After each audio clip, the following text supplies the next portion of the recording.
Hello everyone, welcome to JRF Adda. मैं अदिति आप सभी लोगों के लिए लेकर आई हूँ आज एक बहुत ही इंपॉर्टेंट इन्फॉर्मेटिव वीडियो। मैं आप लोगों को बताने वाली हूँ 5 ऐसी असिस्टेंट प्रोफेसर वैकेंसीज जो आप सभी लोगों के लिए अभी इन पाइपलाइन है। ये पांचों की पांचों वैकेंसीज जो है वो आप लोगों के मल्टीपल सब्जेक्ट्स के अंदर अभी निकली हुई है और आपने अभी तक इनका फॉर्म फिल नहीं किया है तो आप डेफिनेटली इनके लिए फॉर्म फिल कर सकते हो। कुछ में minimum eligibility criteria UGC net है और कुछ ऐसी वैकेंसीज है जिसमें आपको इवन नेट भी रिक्वायर्ड नहीं है। आपके पास में कुछ में रिटन एग्जाम होने वाला है और कुछ के अंदर आप लोगों को डायरेक्ट एपीआई से एंट्री मिलने वाली है। पांचों की पांचों वैकेंसी मैं आप लोगों से आज इस वीडियो के अंदर डिस्कस कर रही हूँ। तो चैनल पर अगर आप लोग पहली बार आए हैं तो do hit the subscribe button. आप सभी लोगों के लिए सबसे इंपॉर्टेंट एंड ऑथेंटिक इन्फॉर्मेशन लेकर मैं यहाँ पर जेआरएफ अड्डा पर आती हूँ। अगर आपको मुझसे रिलेट करना है और ज्यादा इंपॉर्टेंट अपडेट्स आपको रेगुलर बेसिस पर चाहिए तो ये मेरा इंस्टाग्राम आईडी है, आप इसको भी ज्वाइन कर सकते हो, अदिति_JRF अड्डा। इसके अलावा अगर आप लोग प्रिपेयर कर रहे हो फॉर यूजीसी नेट एग्जामिनेशन तो आपके लिए कंप्लीट पेपर 1 प्लस पेपर 2 का बैच है जो कि जेआरएफ अड्डा पे अवेलेबल है, ऑनलाइन भी एंड ऑफलाइन भी। अगर आप जयपुर आना चाहते हैं तो ऑफलाइन बैच भी अवेलेबल है, ऑनलाइन भी अवेलेबल है। यानी एक तैयारी के लिए जो भी आपको चाहिए होता है, नेट सेट असिस्टेंट प्रोफेसर और आपके सभी पीजीटी एग्जाम्स, सबके अंदर एक ही सिलेबस आता है और वो सारा का सारा syllabus with their paper 1 respectively हम लोग कवर करते हैं ऑन जेआरएफ अड्डा प्रीमियम बैचेस। मैं आप लोगों को एक एक करके बताती हूँ कि आपकी बहुत सारी वैकेंसीज जो है वो अभी पाइपलाइन के अंदर, जिसमें सबसे पहले अगर मैं बात करूँ आप सभी लोगों से तो एनसीईआरटी के अंदर जो है वो आपकी professor, assistant professor, associate professor, deputy librarian, assistant professor के अलावा असिस्टेंट लाइब्रेरियन, इन सब की वैकेंसी अभी निकली हुई है। ये जो वैकेंसी का नंबर है ये टोटल आपके पास में 117 अकेडमिक पोस्ट है। आप लोग अगर इसका लास्ट डेट देखो तो 6 मार्च तक आप इसके लिए अप्लाई कर सकते हो। इसका डिटेल्ड नोटिफिकेशन भी मैंने आप लोगों को चैनल पर बना के दिया है और अगर आपको वो नहीं मिला वीडियो तो डेफिनेटली कमेंट्स में लिख देना, मैं आपको दोबारा से शेयर कर दूंगी। यहाँ पर पे स्केल जो है वो प्रोफेसर का 14 होता है, लेवल 14 आपको पता है, अप्रोक्सीमेटली 2-2.5 लाख के आसपास। ठीक है, एसोसिएट का 1.5 लाख के आसपास होता है, 1.5 लाख के थोड़ा ज्यादा। और अगर बात करें असिस्टेंट प्रोफेसर की तो 57,700 प्रोबेशन पीरियड में स्टार्ट होता है। 1 लाख तक की आपकी सैलरी जो है वो असिस्टेंट प्रोफेसर की रहती है।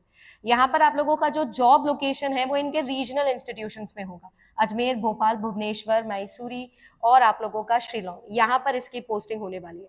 31 जनवरी से ये स्टार्ट हुआ था। ncrt.nic.in इस वेबसाइट पे जाके आप लोग इसका फॉर्म फिल कर सकते हो।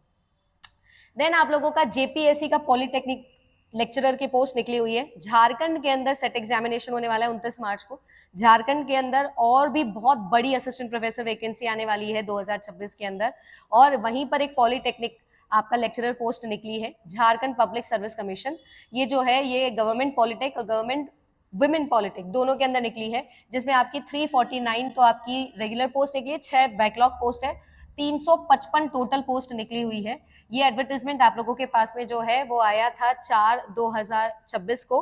और अगर लोकेशन की बात करें तो झारखंड में ही होगी। इंजीनियरिंग फिर साइंस एंड ह्यूमैनिटीज डिपार्टमेंट के अंदर यहाँ पर आप लोगों की वैकेंसी निकली है। तो आपके लिए दोनों ही engineering and non engineering department दोनों ही यहाँ पर फॉर्म फिल कर सकते हैं। अगर बात की जाए एज लिमिट की तो 65 से कम होनी चाहिए और कोई मिनिमम एज नहीं है। इसके अलावा पे स्केल बिल्कुल सिमिलर है जो कि एक असिस्टेंट प्रोफेसर का होता है, 57,700 स्टार्टिंग सैलरी है। इंपॉर्टेंट डेट्स की अगर मैं बात करूं तो जो 20 फरवरी है वहां से फॉर्म फिलिंग स्टार्ट हो गया है और 12 मार्च तक आप ये फॉर्म फिल कर सकते हो। अगर मैं बात करूं तो सिलेक्शन प्रोसेस जो होगा वो होगा यहाँ पर अकेडमिक रिकॉर्ड यानी कि आपका एपीआई से, ठीक है ना, 80 नंबर का वेटेज उसे दिया जाएगा। और इसके अलावा आपका फिर डॉक्यूमेंट वेरिफिकेशन होगा, फिर इंटरव्यू होगा और इंटरव्यू को 20 नंबर का वेटेज दिया जाएगा, फिर फाइनल मेरिट लिस्ट आपकी दोबारा से निकलेगी।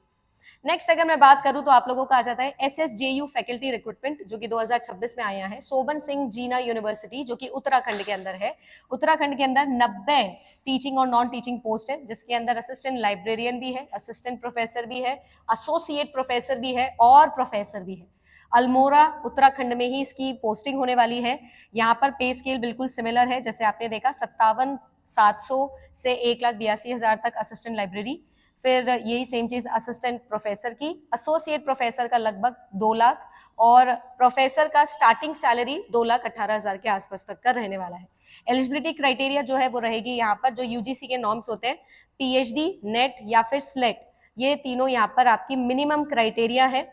आपके 11 फरवरी से ये स्टार्ट हुआ है, 2 मार्च तक आप लोग इसका फॉर्म फिल कर सकते हो। याद रखिएगा ये शाम को 5 बजे तक है, 12 बजे तक अवेलेबल नहीं रहेगा, 11:59 तक नहीं रहेगा। यहाँ पर मोड ऑफ एप्लीकेशन जो है वो है आपका ऑफलाइन। ये सबसे इंपॉर्टेंट चीज है जो आपको समझनी है, यानी आपको अपना सारा का सारा डॉक्यूमेंटेशन करके वाया स्पीड पोस्ट यूनिवर्सिटी में पोस्ट करना पड़ेगा। थोड़ा ओल्ड स्कूल है, थोड़ा ओल्ड फैशन तरीका है, पर इसी तरीके से एप्लीकेशन यहाँ पर मानी गई है। नेक्स्ट अगर मैं बात करूं तो आपका नेक्स्ट जो कॉलेज रिक्रूटमेंट आया हुआ है वो आया हुआ है रामलाल आनंद कॉलेज, यूनिवर्सिटी ऑफ दिल्ली के अंदर ये आता है। 20 वैकेंसीज हैं असिस्टेंट प्रोफेसर की। दिल्ली यूनिवर्सिटी के अंदर जब भी वैकेंसी आती है तो ये एक बहुत बड़ी अपॉर्चुनिटी होती है, क्योंकि हमारे देश की one of the most prime universities इसको माना जाता है, लोकेशन वाइज भी, क्योंकि दिल्ली में आपकी पोस्टिंग होगी। पे लेवल सेम है, वही 57,000 से लेकर 1,82,000 तक। ठीक है, इसके अलावा आप लोगों का मिनिमम क्राइटेरिया जो है वो कि आपके पास मास्टर्स होनी चाहिए, नेट सेट आपका क्लियर होना चाहिए, या पीएचडी एंट्रेंस या पीएचडी जो है वो आपके पास में होना चाहिए। मिनिमम क्राइटेरिया नेट है। अगर हम लोग बात करें तो नोटिफिकेशन जो है वो 2026 में आया, 16 मार्च तक आप इसमें अप्लाई कर सकते हो। अप्लाई सिर्फ ऑनलाइन करना है, 16 मार्च से पहले पहले अप्लाई करना है। वेबसाइट भी जो है वो भी मैंने आपको दे दी है, www.du.ac.in, जॉब एप्लीकेशन पर चले जाना। And then comes NIT Kurukshetra, यहाँ पर भी आपकी फैकल्टी रिक्रूटमेंट चल रहे हैं। पोस्ट यहाँ पर जो है वो है दो तरीके की, असिस्टेंट प्रोफेसर ग्रेड 1 जो कि लेवल 12 आपका सैलरी के साथ आएगा, एसोसिएट प्रोफेसर जो कि 13A लेवल 2 का है। यहाँ पर अगर हम लोग बात करें तो ये जो वैकेंसी है ये 6 मार्च तक एक्सटेंड कर दी गई है। हार्ड कॉपी भी सबमिट करनी है 13 मार्च तक, ठीक है ना, 5 फरवरी से ये स्टार्ट हुआ था। यहाँ पर सेम वही अकेडमिक स्क्रूनिटी होने वाली है, फिर क्रेडिट पॉइंट इवैल्यूएशन और पर्सनल इंटरव्यू, 3 लेवल से जिसके अंदर आप लोगों का सिलेक्शन होने वाला है। ऑनलाइन सबमिशन भी हो रहे हैं और हार्ड कॉपी जो है वो भी आपको डेडलाइन से पहले भेजनी है, इसमें भी आपको हार्ड कॉपी भेजनी है। अब भी कई ऐसे असिस्टेंट प्रोफेसर रिक्रूटमेंट होते हैं जिसमें आप सभी लोगों को हार्ड कॉपी भेजनी होती है, तो उत्तराखंड में भी है, हरियाणा कुरुक्षेत्र के अंदर भी अभी ये रूल एप्लीकेबल है।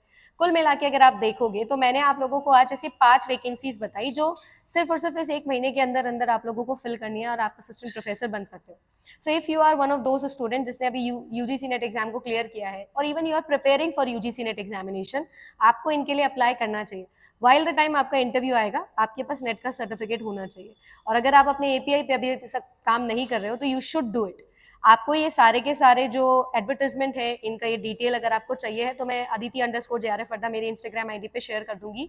सेकेंड इंपॉर्टेंट थिंग इज कि अगर आप सभी लोगों को इनका डिटेल्ड वीडियो चाहिए है तो मैंने चैनल पर बनाया है, देख लीजिएगा। नहीं मिलता है तो कमेंट सेक्शन में आप पर्टिकुलर वैकेंसी का नाम बता दीजिएगा, मैं दोबारा से आपको वीडियो बनाकर बता दूंगी। फिलहाल के लिए इतना ही। अगर आपको इन्फॉर्मेशन अच्छी लगी हो तो वीडियो को लाइक जरूर करिएगा, चैनल को सब्सक्राइब कर लीजिए, बिकॉज आपके लिए इसी तरीके से all up to date information लेकर मैं यहाँ पर आती हूँ। Thank you so much.